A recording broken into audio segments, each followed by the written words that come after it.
So, hello, how are you? I'm good, thank you. So, can we start? Yes, we can. So, at first, what is your song about? My song is about not being scared, actually. It's about leaving um, your fears behind after maybe having had difficulties in life, being dumped by someone or uh, like somebody steps you on the back or something. Like you feel abandoned, you feel alone. uh, then we must find the strength to keep on and love again, not uh, like be not become lost in the belief that we are not worthy of being loved and loving another person, or like a friend, or a pet. So it's about, Great. Mhm. yeah, that's what it's about in its core. So, how did you decide to take part in this year's Song Vakepnin? How do I decide? I mean, when I heard the song, it was easy actually to decide. I completely fell for the song. So um, I just looked at my husband, and he looked back and was like, "You're gonna regret it for the rest of your life if you don't like embrace this song and run with it." So it was never a question for me. So like in 30 seconds, I knew what I was gonna be doing for the next months in my life. So, the song has two language versions, Icelandic and English. Why did you Yeah, decided to sing it in English? because it's written originally in English. So I heard it in English. I fell for it in English, and the original version is in English. It was translated to Icelandic because of the rules in our Mhm. competition. So every song in Iceland needs to be performed in our native language. So that's why we have two lyrics for it. But it was always our intention to introduce it to the world in English if we would win, if we would get the pass to go to Malmö.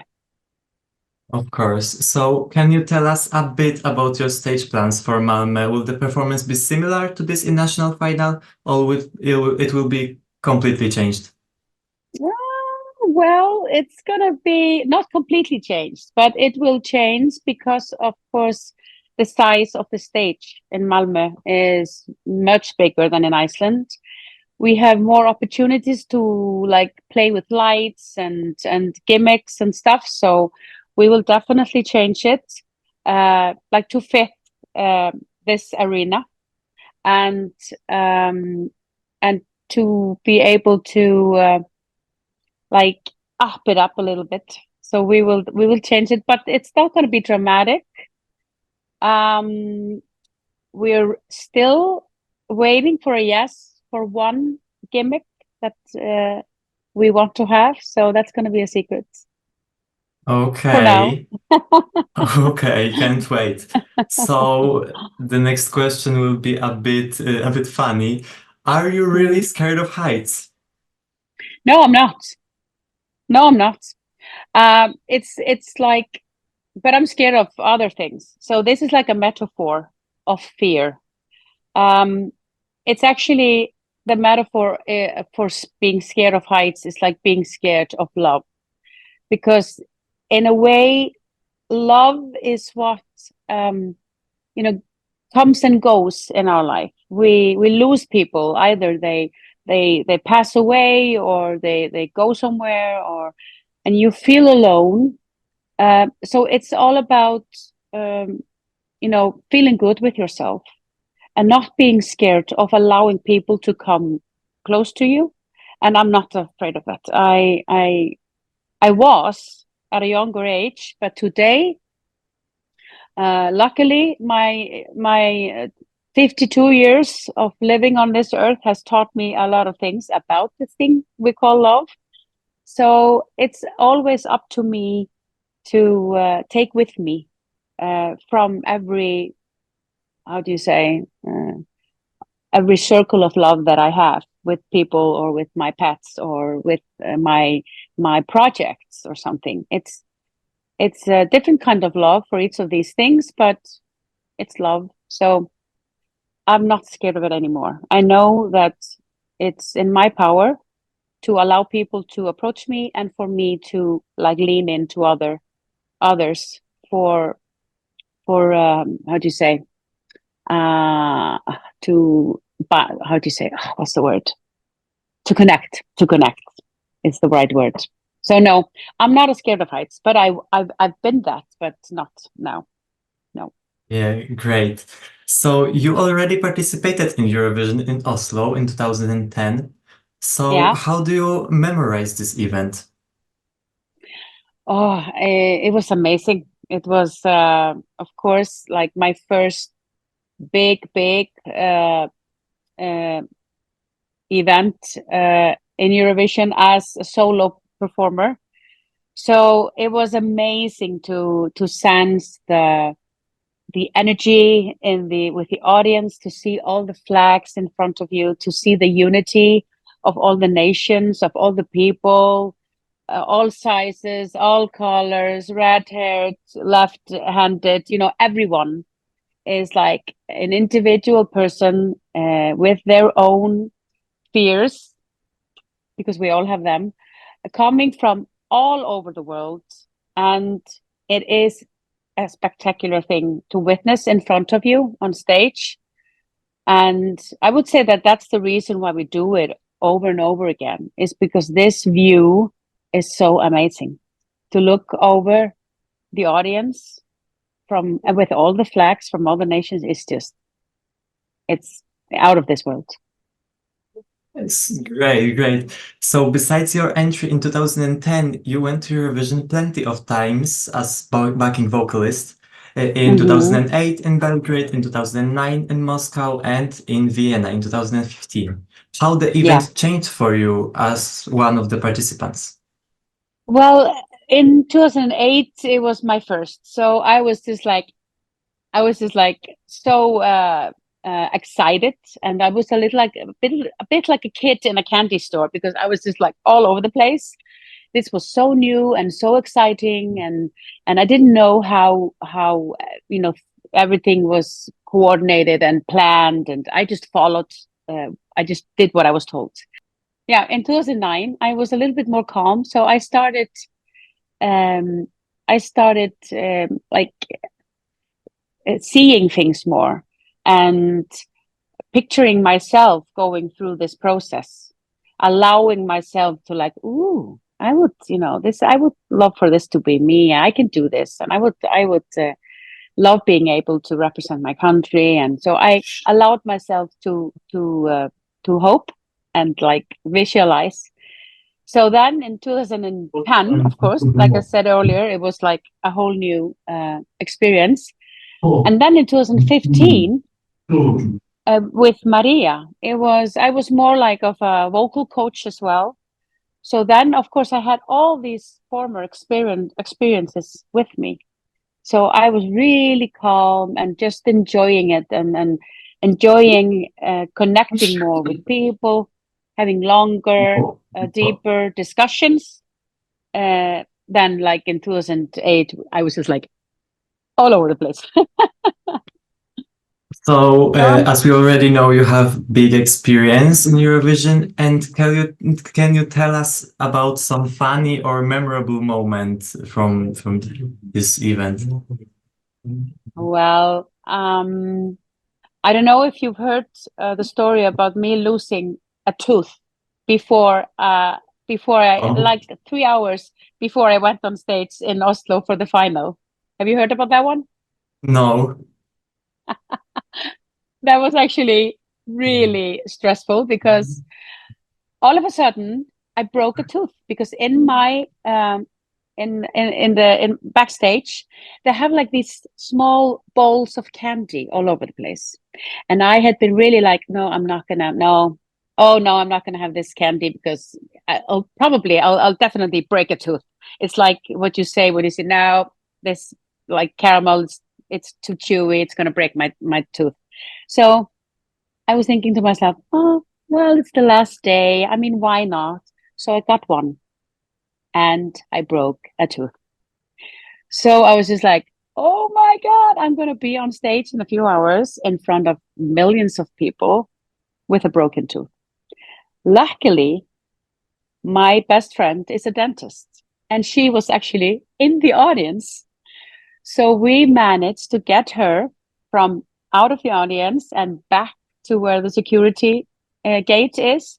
And I ran there, met her. She had some kind of magic glue and she glued my tooth back in so I could go on stage and sing my song. That was actually, yeah, that was stressful. And we laugh about it a lot, like now, like, whoa, if I would like go on stage without a tooth, well, that would be memorable for everyone. But glue makes the world a place you can live in with glue. But the story has a good ending, and it ends good. Yeah. And now my tooth is okay. Right. So what do you love the most in Eurovision? The people, the audience, the fans, the energy, the unity, the love. It's the people. Eurovision is the people. It's not the television broadcasting stations or EBU. It is the people that watch it and come and gather around and dance and are joyous and just amazing. So Okay, so what's your favorite Icelandic song in Eurovision? ooh, my favorite Icelandic song. Well, a few like goldies from the 80s. I love one song that it didn't even win in Iceland. They called Sole, Sole, min von og tro. Love that one. It should have won, actually. I think it would have done great in Eurovision. Another one is called Karen, Karen, þér heiti ég því. I love that one. Is it true? Because I have amazing memories with that one and Johanna in Moscow. Also, of course, this is my life with my friends Regina and Fredrik, the Euroband. Núna ertu hjá mér, Nina. I love that one. But I am a person of loving many, many songs, so I can never give you just one song. Of course. So Iceland is well known as a country that loves Eurovision, and there is even a film about Eurovision. Have you watched it? What is your opinion about it? Of course, I watched it. Yeah, I mean, I was enjoying it, but I mean, it's like not real. It's like how how America a little bit sees it and how they yeah, make a little bit of like a fairy tale about it with our elves and stuff. So, I mean, I thought it was funny and I loved the characters and the music was great. But from someone being someone that's been in Eurovision behind the scenes and knows how things are, it was a little bit like over the top and exaggerated. But I mean, that's what movies are about. That's what makes it fun for other people. Because in truth, it's like 90% is hard work and then 10% is the performance. So, and backstage and, everyone is just like connecting with each other. All the contestants, from all these different countries are just trying to get to know each other. There's never like a lot of drama and we're not trying to kill each other ever. So it's always about like unity, listening to each other, getting to know each other, trying to broaden our like widening our perspective towards the world we live in. So, but I liked the movie. It was fun, but it was silly. Have you been to Eurovision Museum in Iceland? In Husavik? Yes. Of course I have. Of course I have.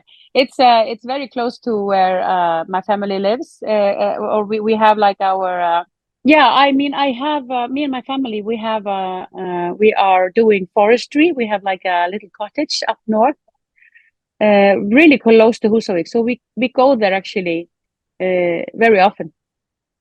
Oh, great. So the last question would be, what are your hopes for Malmö? My hopes for Malmö is that we will be able to to unite everyone in the Eurovision nation, all of the performers, all of the fans, and everyone who's watching, to unite us even more. Because of all this war going on in the world, I feel that we are getting, further apart. So we need to learn to respect each other's opinions and still get, like stand close to each other. We need to like reduce the gap. That's like, in my opinion, getting a little bit too broad. Like in the comments, we need to be more polite to each other and respectful.